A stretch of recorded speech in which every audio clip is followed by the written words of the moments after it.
চান, যদি আপনারা পরিবর্তন চান, এই ব্রাহ্মণবাড়িয়ার মানুষের ভাগ্যের পরিবর্তন চান, আমি সন্তান হয়ে বলছি, আমি কখনো নেতা হব না, আমি আতাউল্লাহ কখনো নেতা পরিচয় দিব না।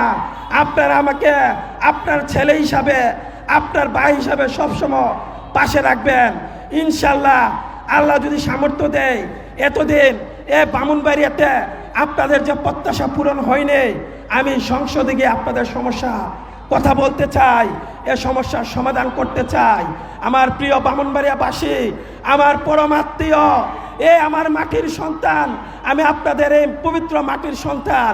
আপনারা কি আজকে এখানে অনেক দল বলবে এখানে লোকজন কম আছে, কিন্তু আমরা জানি এখানে এনসিপির আপনারা যারা আছেন, আমরা জানি আপনারা যদি চান, আপনারা যদি আপনার সন্তানের পাশে দাঁড়ান, আমরা আশা করি আগামী 12 তারিখ এখানে আমাদের 11 দলীয় মার্কা একটাই, এখানে দাঁড়িপাল্লা নাই, এখানে শাপলাকলি আছে।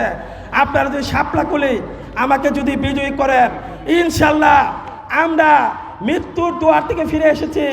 জুলাই অভ্যুত্থানে আমার ডান পাশে আমার সহযোদ্ধা শহীদ হয়েছে, আমার বাম পাশের সহযোদ্ধা সে পঙ্গু হয়েছে, আমার সামনের সহযোদ্ধা সে চোখ হারিয়েছে। আমরা একটি বুনাদ জীবন নিয়ে বেঁচে আছি। হে ব্রাহ্মণবাড়িয়াবাসী, আমার মা খালারা, আমার বোনেরা, যদি আমাকে সুযোগ দেন, আমি জীবন দিয়ে আমার জীবনের বিনিময়ে আপনাদের নাগরিক অধিকার আমি প্রতিষ্ঠা করব। এই ওয়াদা আমি করছি। আমার বন্ধু উসমান হাদিকে তারা হত্যা করেছে, আমার বন্ধু উসমান হাদিকে হত্যা করে তারা বুঝিয়ে দিয়েছে আতাউল্লাহরা যাতে সংসদে না আসে, আতাউল্লাহ যাতে সংসদ নির্বাচনে সাহস না করে, এজন্য আমার বন্ধুকে তারা হত্যা করেছে।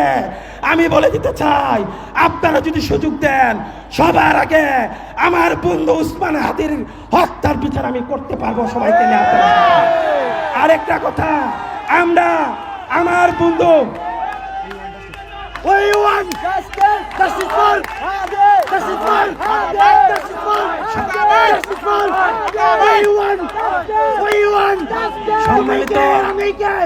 সম্মানিত আমার মা খালারা, আমার ভাইয়েরা, ব্রাহ্মণবাড়িয়ার নাগরিক বৃন্দ, উসমান হাদি একটা কথা বলে দিয়ে গেছে, সে ইনসাফ চাই, সে ইনসাফের বাংলাদেশ চাই। আমি ইনসাফের ব্রাহ্মণবাড়িয়া 3 চাই, আমি ইনসাফের সদর বিজয়নগর চাই। আপনারা আপনাদের সন্তানকে আগলে রাখবেন, কথা দিচ্ছি।